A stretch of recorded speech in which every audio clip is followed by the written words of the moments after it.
This is light work. Come on, spill the tea. Yeah. Ooh. Hey y'all. What's good? I'm Laura. And I'm Dee. And welcome to Spill the Tea with Laura and Dee. What are we talking about today? I'm glad you asked.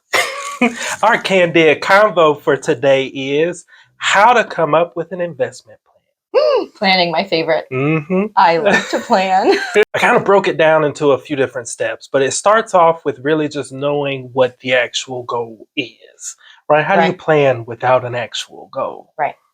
So when you're investing, like if I'm talking to a client and we're sitting down and we're having that conversation, hey, Laura, I want to invest. Mm-hmm. By the end of our conversation, they usually have like a 2 or 3 week meltdown because I've overfilled their brains with how do you invest in real estate. So the first step, in my opinion, is know what kind of investment you want to go into. Are you a long-term rental property holder? Are you a short-term rental property holder? Right. Are you going to focus on midterm rentals? And let's talk about what happens when you don't do that.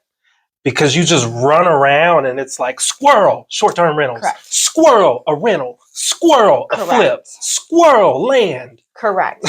So here's a good example about why to know what you need to know. So the other day I was doing our rent rolls for our Louisiana property, which we've owned since 2021. It's 2024. It's 3 years, hadn't done the rent rolls. Right. So I know that that's a long-term hold. And because I know it's a long-term hold, I know the first 2 to 3 years, I'm probably more than likely actually going to be upside down. Right. Or break even with what's coming in. Right. And so that's why you have, because a lot of people get in, they hear, oh, rental, I'm making all this money. And they're like, well, fuck, I got to replace the refrigerator. Right. Well, but you have to look at it over the long term, right? Rentals are not glamorous. No, they're not. They're very ugly. They're very, and it's very boring very too, ugly. really. Correct. It's a very ugly, very boring way to make money.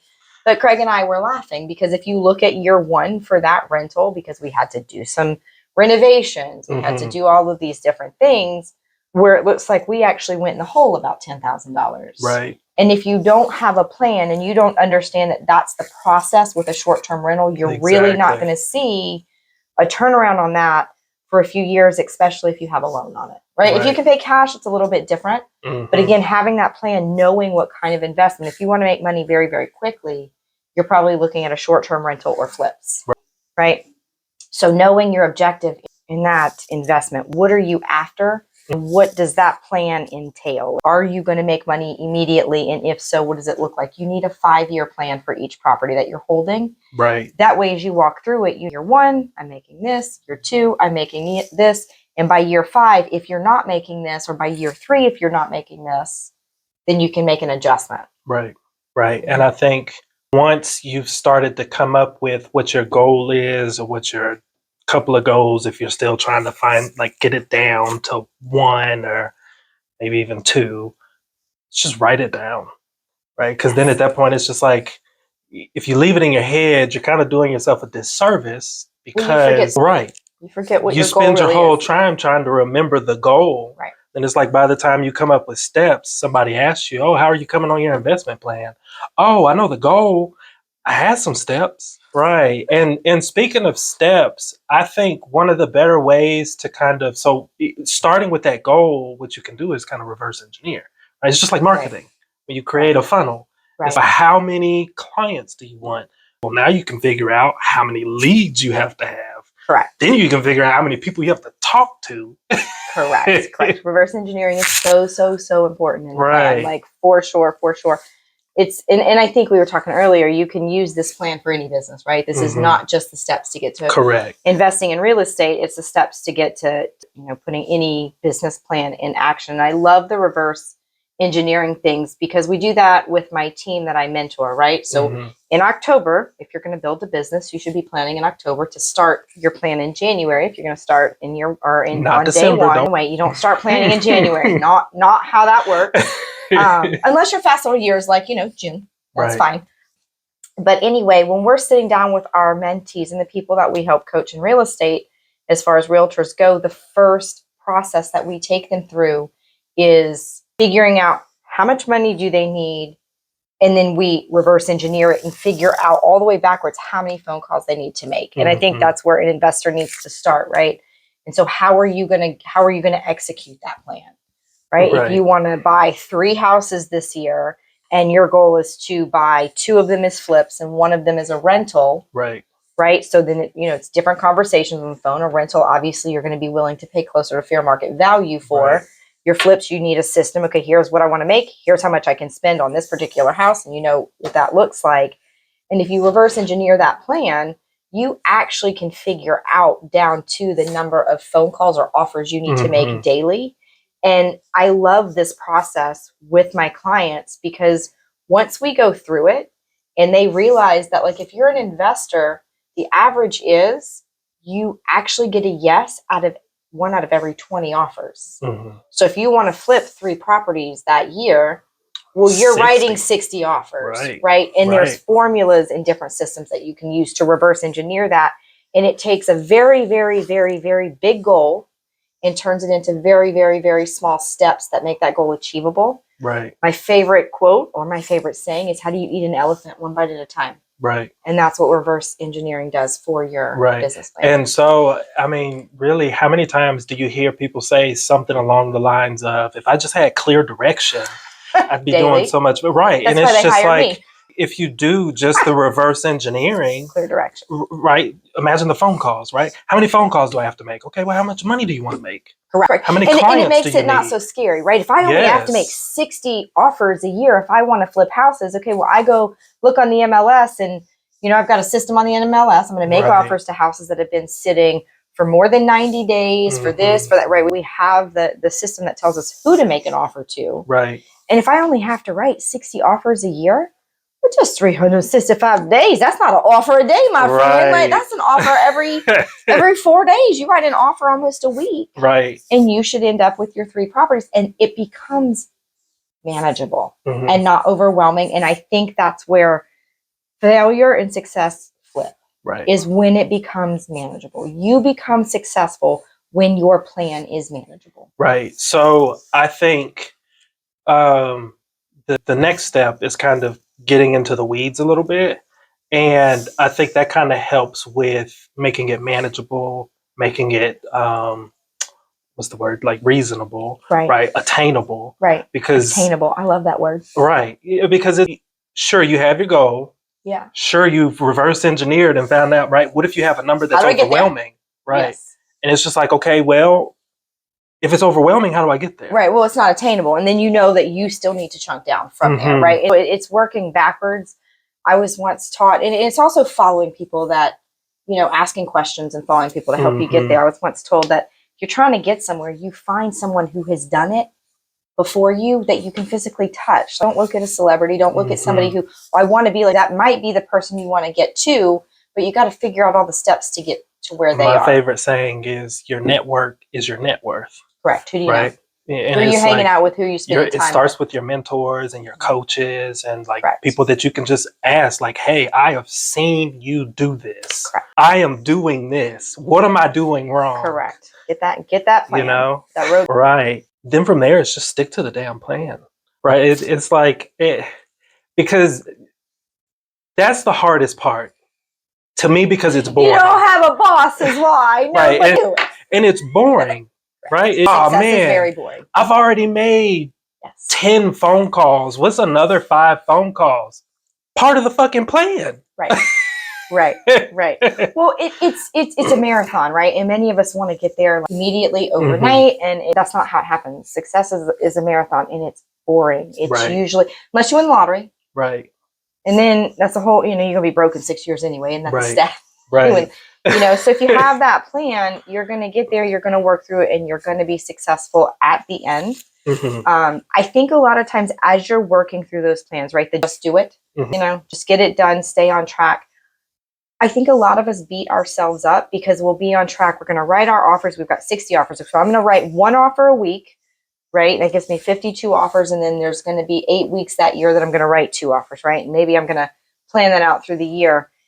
And so let's say you get to week number 12 and you don't write an offer. Then you get to week 13, you don't write an offer. Right. And then you end up getting angry at yourself, right? We beat ourselves up for things that are not really our fault. So the human brain, a lot of people have been taught that it takes 22 times or somewhere in the 20s to create a habit. It's actually 66. Oh yeah. Yes, Okay. it's That's where you actually were going. 60. And so that means that if your strategic plan is to write an offer once a week, then it's going to take you over a year for your muscle memory, because you have to do that 66 consecutive times. That's right. To create that, right? Here's my plan. And if you take 4 weeks off for the vacation or whatever that looks like, that you're not going to write those, right? So now you've only got the 48 weeks that you're going to do it. That means to make this plan a habit, it takes you over a year being dedicated to that plan, right? So my biggest piece of advice to my clients is don't beat yourself up when you fall off the bandwagon. Right. Get back on it. And then I think, so going back a step, understanding yourself very well, yes, and what you're capable of is huge, right? Because something you just mentioned, right? If you want to do one offer a week and you want to build a habit, capable? right? There's 66. Well, what about holidays, right? What is your plan for the holidays? Right. Are you just going to stop? Right. For 2 or 3 weeks before, you're going to bunker down and get a couple more offers and just get a couple more offers out. Correct. And then either have an average of weekly or just delay sending them. Correct. And so, having all that put together at the end of the day will create something that is manageable. And that's what I like. And then having that accountability, I think that these are my goals. This is what I want to do. This is the plan that I'm going to stick to. Right. And then the last piece of that puzzle to me in that accountability part is find a way to hold yourself accountable. Right. And there's a ton of options. You can get an accountability partner. You can be your spouse. It can be your best friend. It can be, I like to use a piece of paper and I just put a red X every time if I'm trying to create a goal or try to create a habit, right? I put a red X every time I do it. And if I miss a day, that has to go away and I have to do it again. And then if it's a really big goal I want to accomplish, I'm going to make myself accountable. There's going to be pain at the end of it if I don't. Right. Right. So maybe I write a check out for $1,000 and hand it to you and say, if I don't do this, this check goes to someone who I don't like. Right. Right. And so I'm going to do it because the motivation's there. And I'm not the one that's going to mail the check. It's you. And you going to mail it whether I hug your feet. Please don't mail that check. You still going to put it in the mail, right? And having accountability there is so important. Right. Right. Yes. So to give an example, we could use ours as an example, right? So our goal is probate real estate, right? And the reason we came up with that is because of how plugged in we are with probate. Correct. Right? It made sense. We did not make it hard. We made it easy. We took the path of least resistance. And then from there, we pick an area by just you, me, Sean. Okay. These are the reasonable areas for us to get to. Introduce Sean at the beginning of our Spill the Tea. Sorry, y'all. We forgot our third partner on this one. We suck. Don't forget our Facebook partner. Yes. But even that, it's like, okay, well, now we already know that it's attainable because we found one house outside of that. And what did we say? Nope. I don't know that we can make it to this. It didn't make it happen. Sean gave us a big, hard no. It was too far away from him.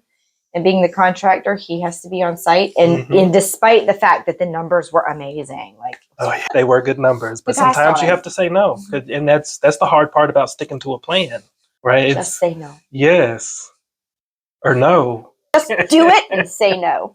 Yes, that's right. So another thing within sticking to the plan that I think also makes it a little difficult is learning lessons. Right? Whenever you do find that one opportunity that's within the plan, all the planets align, like everything just works out, and then you just get hit across the head with something. Right? And then it's just like, well, did not think about that in the plan. And it's just like, I think setting aside some time to do, in the corporate world, we called it like lessons learned. Where it's just a meeting, you just sit down. And we do lessons learned after every flip. We sit down after every flip and we talk about what went well, what went bad, what we want to continue to do, what we want to change. Right. And that refines the plan. Correct.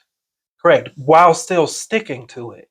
Right. It's not necessarily saying, oh, we just found this investment opportunity that's outside of our plan. Well, let's pick apart the plan now. Right. And see if we can make it fit. It's like, I don't know about that. We can find something in the plan.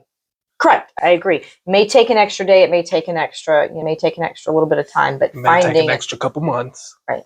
especially, if your time is minimal, if it's a second job, if investment's a second job, but sticking to the plan and being able to be assertive about that and understanding where you're headed will make you successful at the end. Right. You will be very thankful you took the extra 2 weeks instead of trying to put a square peg in a round hole. You know what time it is? Time for question quickies. You remembered. I can't ever remember what we call it. So, what are the rental property management rules and regulations in Atlanta? Oh, did they elaborate any on that? Or do they? No, but I think, so if you think about it, maybe this is a question of like, what kind of rules would get you into trouble? Or what are some things to kind of think about when getting into? So like, for instance, right now, the property Lexi and I are staying in, for a while I was thinking of, okay, well, let's keep this property, add it to the portfolio, and then let's move and go somewhere else. Well, ended up finding out that the HOA has, which is one of the rules, if you have an HOA, and they're oversaturated. They have 12. What's that? On the waiting list? No. The waiting list is a whole nother thing. They have 12 rentals that shouldn't be there. So they got to kick 12 out before they can even get to the waiting list. You ain't renting that property out. Exactly. And I'm like, and I only found that out because I just reached out. I was just like, hey, you're just double checking that I'm on the waiting list. And I think people only ask if they're leaving. So they were like, yeah, we're not putting you in as a rental. I was like, wasn't asking that. Right. But it was good data. I'm like, okay, well, important to know. It may not even be available then. I'm not going to hold it. Got it. So as a general rule of thumb, as a realtor, if I get asked this question without some context behind it, I would, obviously check for neighborhood rules, restrictions. That is a definite one. If you are looking to get into rentals and that is the objective, then my biggest piece of advice is understand your fair housing laws. Understand if you're renting to someone, you can't say, I'm not going to rent to you because you're a single mom. Right. You cannot discriminate against someone having children. I know they write on your walls. I get it. I raised 6 of those little turds. But you have to follow fair housing laws. And then I would say if you're looking to do flipping, and one of the fair housing laws, if you're doing short-term rentals that's getting very convoluted and very hard to understand, is pets. Is it a pet? Is it a service animal? Because there's not a clear defined rule on how you make a service animal. There's not a clear defined card or number that allocates an animal to be a service animal because of the costs associated with training. Right. If you pay, then obviously you can get a card from certain places. And so the law or the rule becomes, what does the service animal do for the person? Right. And as a homeowner who is renting the home out, especially, more to short-term people because people want to travel with their dogs, you have to be very careful because while Mazzy is a service animal, she does not have her certification or what she does for me does not allow her to go into every building. Right. Right. And so asking those questions can get a little crazy and a little, you want to protect your property. I get it. You have an asset, right? And that's how you make money. So you have to be smart about it. So from a rental perspective, I'm going to say know your fair housing laws. Those are really important. And you don't want to get yourself in trouble with that. And I think sometimes people put the brakes on to let someone in, not even realizing they're breaking a fair housing law. Right. And so it's something that I would encourage you to get to know if you're going to be in that space. Talk to an attorney who understands that. That is not a realtor's. You almost said a realtor. I did just because I'm always used to saying realtor. Yes, always talk to an attorney. This is not a realtor question to help you. And if you're investing from the standpoint of I'm going to flip a property, I would say understand any historical societies. Yes, that have look been them up. Put in Contact place. the city. Whatever you got to do You don't for somebody to say this ain't in a historic zone. Correct. You don't want to get to the end of your flip and realize, whoop, you couldn't paint the brick. Right. Talking out of experience, wasn't my flip, but was something that I was involved with as a realtor. And it's not easy because these historical societies can come back. You bought the house in 14 flipped it in 14 and society was implemented in 13 and you sold the house in 19, you and the new buyer both could have some liability there. Right. So, and I think, in the way that they go about finding it, it's like, I mean, some of them just go through Google, like Earth. oh, yeah. They'll just go through and they'll be like, wait a minute. Look at the pictures. Did this already have a carport? Did this already have? Because they can see the old pictures. Yes, it's very, right. very And they just easy. go back. And I don't know if people knew this, but you can go back in time on those Google photos. And you can see. So they don't even have to get in their car to come find you. Mm-hmm. So there's not really a specific set of rules. I would say each city has its own mandated rental rules that you want to understand. They go further than the city. They do go some county, some neighborhood, right? So understand that. And that's where I would say working with a realtor who understands, kind of what that looks like. It's helpful for your first couple. Right. And there's a lot of investors that don't work with realtors. And I am okay saying that you don't have to work with a realtor if you're an investor. You start learning, I'm not the only person that can learn this. Realtors aren't the only people that can learn this. But understand and do some research before you get started. Right. Some realtors don't even work with investors. They do not because of these rules. One of our rules of thumb for the historical society stuff is if the home was built more than 40 years ago, there's a chance that if homes have been around that long in that area, that someone has put this historical society in place. And I'm going to be real honest, while no one has ever said this out loud, sometimes I think people just do it to be a revenue driver. Right. It's an easy way to make money. It's like the cops that sit there and clock you. Right. Oh my gosh. It's just an easy revenue maker for the city. So understand those. And Atlanta specifically has a bunch of historical societies in the different, like East Points, the Decatur's, the different small cities that are cities inside of Atlanta. Right. Another question. How do I determine the fair market value of a property in Atlanta? You called me. Right. I feel like there's two answers to this. One from a realtor, and then you could actually get it. So I go about, I kind of steal some of your techniques, honestly. I don't know. Sometimes I'll actually go in and do a little bit of math, right? If I'm trying to figure out the ones that's harder, where I kind of have to contact you, is all the comps have one bathroom, but ours has three, and it's like I can't figure out how to value the bathroom, right? But because it ain't worth $100,000, right? But it looks like it on paper sometimes, right? Right. But no, honestly, I kind of steal a little bit I steal a page out of your book, and usually I'll just go look at So I try and stay in the neighborhood if I'm talking about investing. Like I'll look at houses in that area. Sometimes I'll go to Zillow to kind of get like a little. What is their value? Well, so not even that. They have like this lot lines, and they'll show you all the houses that have sold in the past year or two. And so if I can find a house in that neighborhood that maybe hasn't sold recently, if it sold like a year ago or 2 years ago, then I'll kind of determine, okay, well, right now it's a bit harder to do that just because of how crazy the market has been over the past couple of years. But you could just find out how much has the market increased or decreased in that neighborhood, and then you create a multiplier. Correct. And you can come to a number. Then from there, I'll run actual comps, go outside of the neighborhood, and then find out, okay, well, does this match up, or am I completely off on that?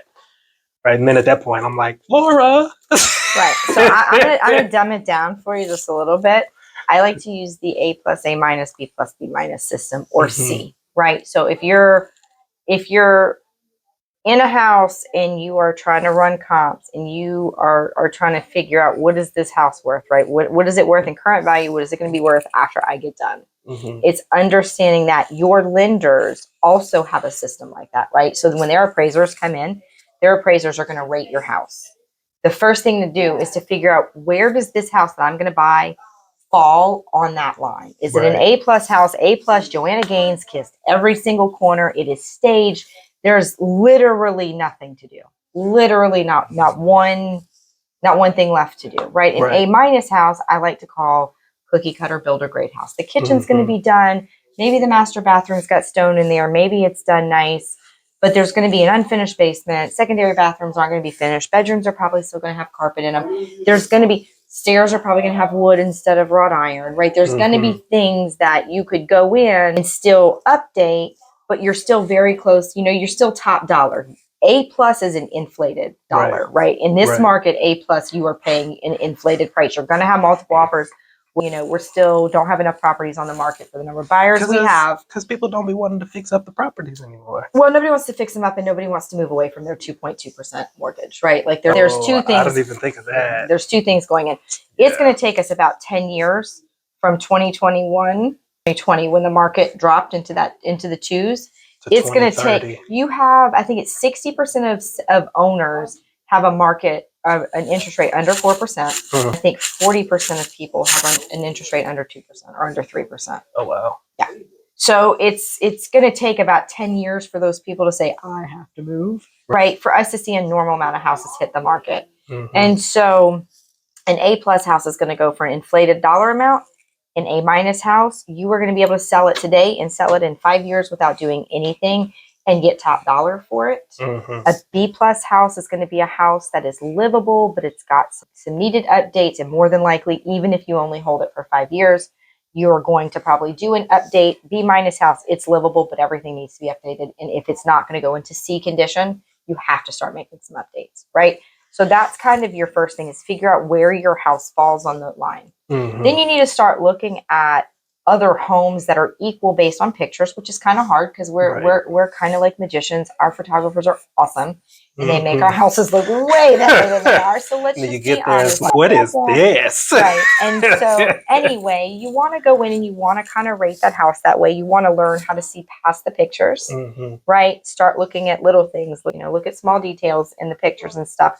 It'll give you an idea of really where that house should be rated. And then from there, you're just looking at the houses. Look at what the market did 3 months ago, because that's more than likely the market you're currently in, even though you're using comps up to 6 months ago, right? 6 months ago, houses were selling for 15 days. 3 months ago, we started seeing them where they were sitting for 60 or 90 days. But if you're not understanding that 3 and 6 month market, it's hard to understand. I wonder if that has to do with the election. It does. I mean, we can talk offline, but it does. Okay. It does. We'll talk offline. That's a whole other it's a whole other can of worms. How does the election affect the housing market? And it does. It affects it both before and after, no matter who goes in, and there's historical data to prove that. But knowing that, and then the nice thing about Georgia is, I don't want to say it's all common sense, but it's a lot of common sense. If your house is a B minus house, you are not going to get an A plus price. Location does not matter that much, right? And buyers care nowadays. And so it's just a matter of looking at all of that and then making some adjustments, understanding what the appraisal adjustments are. There are some actual real numbers. A bathroom's worth X. Bless you. They're so excited. I know. Somebody walks in the office, they get so excited. My first, I guess, lesson that I give an investor is, let's learn how to rate these houses. Because then that's going to at least give you a reasonable idea of, you can look and see what other houses that look like yours are selling for. It ain't that far off. So rate your houses would be my biggest piece of advice there. Understand what you're buying, what you're trying to sell. Last question.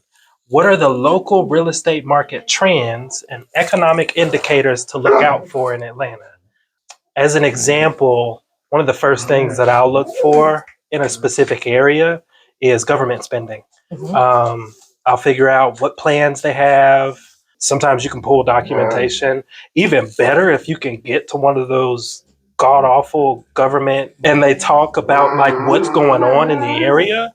I've been to one or two of those, and it's boring sometimes. Very. But they will tell all. you just about everything they're planning, because they have to. They have to plan the stuff, right? And from there, you can kind of see what roads are being built up. You can find out if they're doing any projects, like South Fulton, when they were kind of building up around the airport and then sectioning off those cities. All that stuff was planned. Correct. Council planning meetings, right? Once a month, your city is going to get together. If you are in the real estate industry and you are in a certain city, if you are focused in an area, like, that is not something you want to miss. Oh yeah. Like, it's boring. It sucks. I know, I get it. But you want to be there. And I'm going to tell you, not just from the education standpoint, but from the who do you get to know standpoint. Oh, That's where you meet the mayor. That's where you meet, all the people that are in. The people that approve the fucking permits. That's where you make friends, right? That's where you go in. Because these people a lot of times really do want to educate those of us that want to do business in their cities, right? Because they want to do business with us the way they want to do business with us. Right. So they want to train us. They want to teach us. They want to give us their opinion. They want us to do things the way that they want us to do them. And that is kind of the best place to organically learn what that realistically looks like and to meet those people. For the rest of the episode. What's your opinion, Nazakine? What are economic indicators to look for? What are they? Really? She's amazing. So anyway, so some of the economic indicators to look for. Understand where we are, if we're in a recession, if we're not in a recession. And really and truly, it's to me, it's about getting data that is current. So a lot of people don't realize that real estate data that you pull is 3 months behind, kind of what I was talking about a second ago, right? So 6 months ago, we were selling houses like this, right? June, July, August hit, summer, everybody slows down, everybody's on their vacation, everybody's at the beach, everybody's buying a house, right? So all of a sudden, even though you're priced right, you're on market 60 days. So it's getting current data and understanding where to get that from for sure. Right.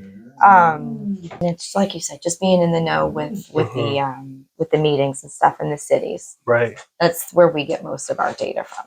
And I wonder, I feel like some that you would think are economic indicators. So like, for instance, breaking ground. When you see people break ground. At that point, to me, it's late. Probably could have seen somebody planning that.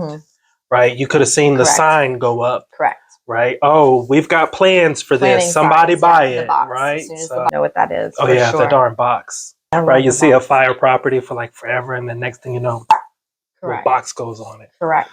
Watch. So some of the things that I like, if you're thinking about flipping, you may want to watch if there's an area that's transitioning from a rental area to more buyers moving in. When does that happen? How does that happen? That's going to happen where there's a ton of rentals, a ton of derelict properties. Somebody's going to come in for regentrification. They're going to start fixing that block up. Right. Well, if you can be like the third or fourth flipper in there, you don't set the price. You follow the price, right? You follow the path. Then you want to get out before the market is oversaturated. Right? So that's what's going on in Decatur. Well, all them houses sitting forever. Well, there's 400 fucking houses for sale at $400,000. I like that you pointed out like the third or fourth, because being the first without a name, right? Even if you got a name, you're setting the market. You better be Joanna Gaines if you set in that market. Let me be very clear. Like, and for that, you better have already figured out all your economic indicators and everything that's going on, because to your point, like you're setting the damn market. Correct. You better know what the market is doing. Those are your economic indicators. Right. Drive around and see what's going on. And then I'm going to circle back to your network, right? Because it's like, I mean, imagine having realtors as a friend, right? Because then from there, they're already in it. They're in the dirt. They're in the mud. They're kind of going through everything. They see all the economic indicators, right? And then that's what you hear them talk about. Correct. It's like, what's being built up? Right. And the planning is so important, right? Like the planning for the areas is so important, because like when Cobb County was making the bids to build the Brave Stadium, right? Right now, my neighbors are all getting a ton of money because eminent domain is being invoked on the road, right? But that's going to impact those houses. So they're doing some road widening around my house. And there's been people who have lost backyards and stuff like that, right? And so understanding what's coming, like those people that live in those houses, there's a good chance they're going to want to sell now that they're going to be backed up to a 4-lane highway. Could be a good person to go say, hey, listen, I know what's coming down the pipeline. Right.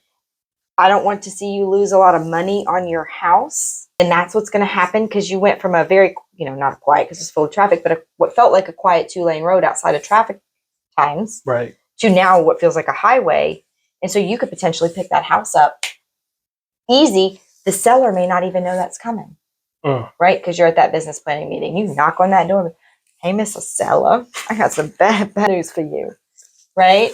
And they may be, and they're going to do their research. And if they do end up selling that house, odds are they're going to sell it to you, or at least call you first, right? So understanding what's going on in that city. by visually watching. Would you rather take a check or keep your backyard? I mean, there's a script. It's that easy. Oh, man. Well, that brings us to the end of our episode today. Thank you for joining. Yes, thank you. Thank you for joining us today for Spill the Tea with Laura and Dee. As always, if you thought this was helpful and or entertaining, smash that like button, send us a comment, share with your friends, your family, your enemies, Anybody. anyone. Also, if you have a question for a house flipper or real estate professional, feel free to drop them in the comments and we'll get to them in our future episodes. We will. And you can also ask specific GC questions now. While Sean will not be on camera, he'll answer them and we will get present them them. answered for you. Yes. Peace. This is light work. Come on.